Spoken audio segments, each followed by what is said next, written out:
এই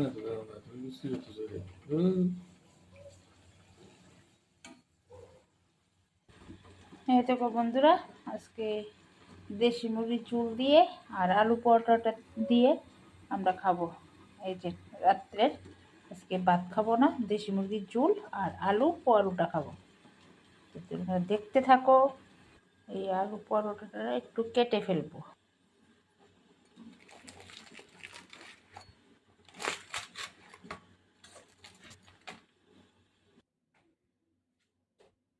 এই দেখো বন্ধু, তিনজনের জন্য আলু পরোটাটা কেটে নিয়েছি।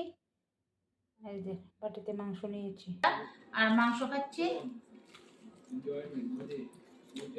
সুপার হিট হয়েছে, অবশ্যই এমনভাবে রান্না